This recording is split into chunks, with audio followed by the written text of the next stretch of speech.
สบายดีนะวันนี้เราจะมาแนะนำวิธี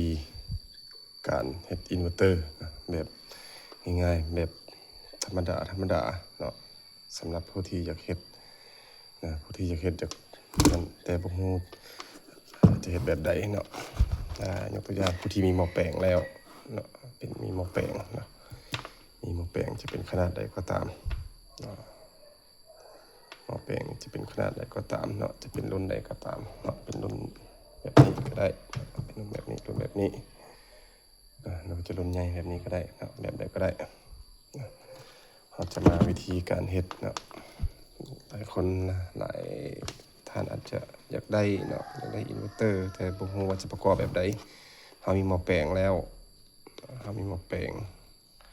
แต่บ่ฮู้ว่าจะเขียนเขาจะพันแบบใดจะพันแบบไฟเข้าจากหอบไฟออกจากหอบได้พันแบบใดได้เนาะเราจะมาสาธิตให้เบิ่งเนาะวิธีการเฮ็ดง่ายๆตัวนี้โดยที่เราจะมีไอ้ตัวนี้เนาะโดยที่เราจะมีตัวนี้สำคัญเราต้องมีตัวนี้เราจะมีหลายนะเราสั่งจากงานเข้ามาตัวนี้เนาะท่านใดก็ทักหาได้เนาะพิเศษคือเราต้องมีตัวนี้เนาะเรามีหม้อแปลงแล้วถ้าเราบ่ฮู้จะพันแบบใดบ่เกี่ยวกับการพันหม้อแปลงเนาะสำคัญคือเราต้องมีตัวนี้มีตัวนี้ตัวนี้เป็นออโต้สั่งให้เรียบร้อยเนาะครบสมบูรณ์แบบเนาะในนี้มี IC 1ตัวเนาะ IC 1ตัวแล้วก็ดีเลย์ป้องกันต่อไฟผิดเนาะผิดขั้วในตัว MOSFET 2ตัวนะตัวนี้วงจรนี้ถ้าไปเพเนาะการซ่อมแปลงก็ง่ายวงจรนี้องค์ประกอบบ่หลายเนาะอะไรประกอบหลายบ่หลายเนาะแต่ว่าทำงานในประสิทธิภาพสูงเนาะรับแรงดันไฟได้DC 12 โวลต์เนาะกำลังวัตต์ที่ได้300 วัตต์สำหรับตัวนี้กำลังได้300 วัตต์โดยที่ประกอบบ่ต้องยากเนาะจะมาประกอบให้เบิ่งเนาะนั่นคือประกอบให้เบิ่งนะว่าเรื่องหม้อแปลงเนาะสำหรับผู้ที่มีหม้อแปลงแล้วเนาะสำคัญก็ต้องมี3สายออกมาแบบนี้เนาะไฟเข้าไฟเข้า220เนาะไฟออกมันเป็น12 โวลต์ตัวอย่างเนาะต้องเป็น12 โวลต์เนาะถ้าเป็น12 โวลต์มันจะออกเข้า220มันออกเอาพุทมันออกมาเป็น12 โวลต์เนาะเวลาเอาเข้านี้เนาะเพราะว่าจะใส่แบต12 โวลต์เวลาไฟออกมันจะตรงอยู่ที่220เหมือนเดิมตัวนี้หม้อแปลงตัวนี้เขาพันไว้ที่9 โวลต์เสียบไฟตัวนี้หม้อแปลง220ได้เนาะเขาพันอยู่ที่9 โวลต์หม้อแปลงตัวนี้สำหรับหม้อแปลงตัวนี้เนาะจะวัดไฟให้มันถ่ายคลิปมือเดียว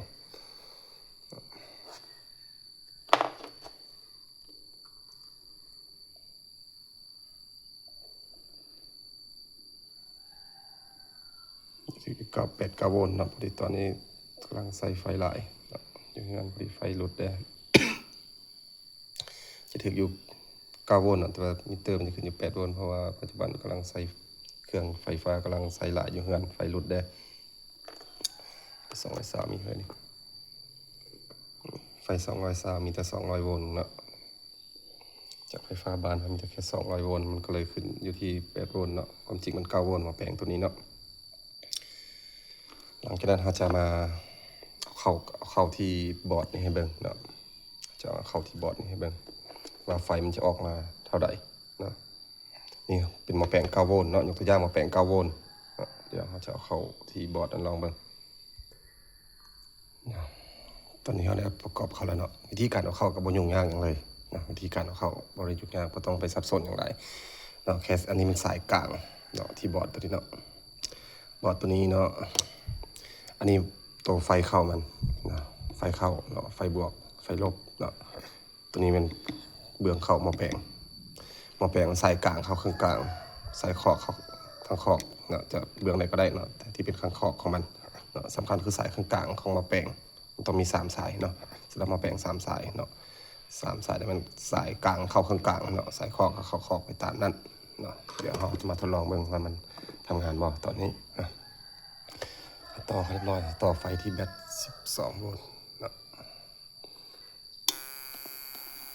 ต่อไฟเขาเรียบร้อยเนาะไฟเขาแล้วทำงานแล้วนะเครื่องมีเสียงเนาะหลอดไฟขึ้นเราจะวัดเบื้องไฟมันเนาะเมื่อกี้นี้ที่หม้อแปลง9 โวลต์เนาะตอนนี้เขาเข้า12เนาะเนื่องจากหม้อแปลงมันเป็น9 โวลต์มันก็เลยเป็นอยู่298 โวลต์เพราะว่าหม้อไฟแบตเขาเกิน9 โวลต์นั่นเนาะฉะนั้นถ้าจะได้220ก็ต้องเอาเป็น12 โวลต์เต็มเนาะไฟที่เข้ามาแปลงตอนนี้มาแปลงเขา9 โวลต์เขาไฟเขามันจะได้ไฟ290 โวลต์เนาะเดี๋ยวจะต่อกับหลอดไฟเบิ่งเนาะหลอดไฟ200 วัตต์เนาะต่อกับหลอดไฟตัวนี้เบิ่งนี่หลอดไฟ200 วัตต์เนาะจะต่อหลอดไฟ290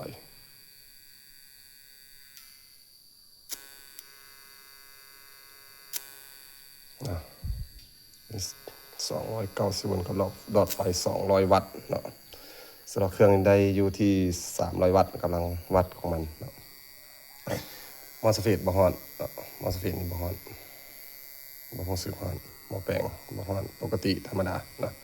ถือว่าเครื่องนี้ทำงานได้ประสิทธิภาพสูงบอร์ดนี้ออกแบบมาในสมบูรณ์แบบเนาะเดี๋ยวจะมาลองกับหม้อแปลงน้อยที่มันจะได้220 โวลต์เนาะเราจะเฮ็ดให้มันได้220 คนหม้อแปลงที่ขนาดน้อยของเราเนาะจะมาลองอีกหน่วยนึงอันนี้สำหรับหม้อแปลง9 โวลต์นะตัวนี้9 โวลต์หม้อแปลงตัวนี้จะใหญ่เนาะใหญ่หม้อแปลงจะเป็นตัวใหญ่สมควรเนาะใหญ่เทียบกับฝ่ามือใหญ่นะตัวนี้เนาะ เดี๋ยวจะมาทดลองกับหม้อแปลงขนาดน้อยเลยนะก็มาต่อกับหม้อแปลงขนาดน้อยตัวนี้เนาะ เหมือนเดิมนะวิธีการต่อเนาะสายกลางคือเข้ากลางเนาะนี่สายข้างกลางของหม้อแปลงเนาะบ่ต้องไปสับสนอย่างไรสายเครื่องกลางไม่หลดเนาะมาจำที่เครื่องกลางเนาะจำที่สายกลางของมันเลยนี่สายกลางนะสายสีขาวสีน้อยนี่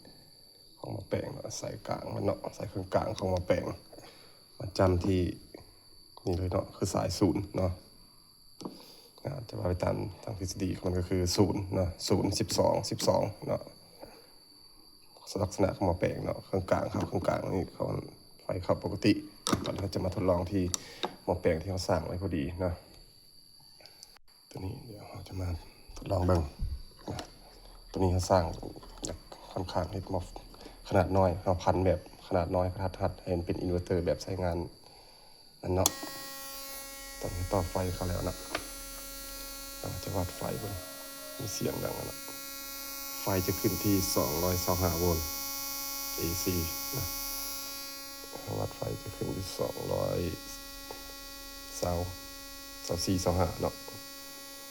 ผมจะมาแปลงพอไฟเบิดได้เนาะเดี๋ยวเราจะมาใส่กับหลอด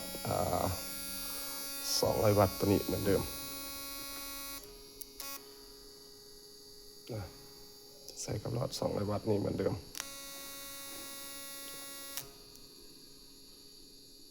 ใส่กับหลอด200 วัตต์นะเหมือนเดิมนะบ่ฮ้อนนะมอสเฟตบ่ฮ้อนหม้อแปลงบ่ฮ้อนนะถือว่าใช้งานปกตินะสำหรับบอร์ดนี่เนาะมาแนะนำวิธีบอร์ดตัวนี้เนาะวิธีการเฮ็ดอินเวอร์เตอร์นะแบบง่ายๆโดยที่บ่ต้องไปซื้อทรานซิสเตอร์บ่ต้องไปซื้อซื้อ C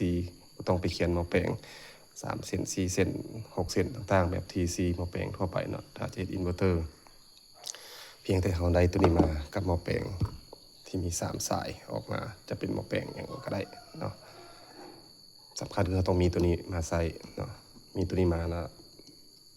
บ่ต้องไปยุ่งยากอย่างเลยเพียงแค่ต่อสายไฟเข้าตามนี้สายกลางเข้ากับสายกลางเนาะสายศูนย์เนาะสายเข้ามาแปลง2 เส้นเข้าทั้งคอกตามที่มันมีมาแบบนี้ง่ายๆเลยเนาะใส่รับประสิทธิภาพสูงรองรับไฟได้12 โวลต์เนาะกำลังวัดได้ที่300 วัตต์เนาะโดยใส่มอสเฟต2 ตัวเนาะตัวนี้ถ้าท่านใดได้นะต้องการเนาะติดต่อหาเขาได้เนาะอันนี้บริมาขายเครื่องขายของเนาะแต่ว่าเขามีสำรองไว้ให้เนาะ ราะว่าเราก็ซ่อมแปลงอินเวอร์เตอร์อิเล็กทรอนิกส์ทั่วไปเนาะแต่ว่าเรามีบอร์ดที่ออกมาในการออกแบบมาสมบูรณ์แบบเนาะตัวนี้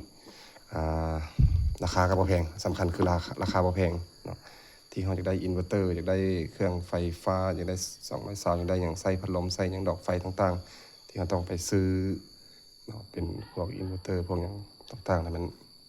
ก็ยุ่งยากหลายเนาะตัวนี้ราคาบ่แพงเนาะโดยที่มีหม้อแปลงนี้แล้วก็ต้องมีตัวนี้เนาะสำคัญผู้ที่มีหม้อแปลงแล้วต้องมีตัวนี้เนาะเอาตัวนี้มาประกอบใส่ต่อสายไฟเข้าต่อแบตเตอรี่เข้าทำงานทันทีนะง่ายๆนะผู้ใดต้องการอยากได้มันทักหาเฮาเนาะโดยเขาจะทิมเบอร์ไว้ให้นะเบอร์ทางติดต่อของเราอันนี้ก็ขอบใจเนาะที่ติดตามทางซองเราก็ติดตามผลงานของเรานะท่านใดอยากได้ทักหาเนาะขอบใจ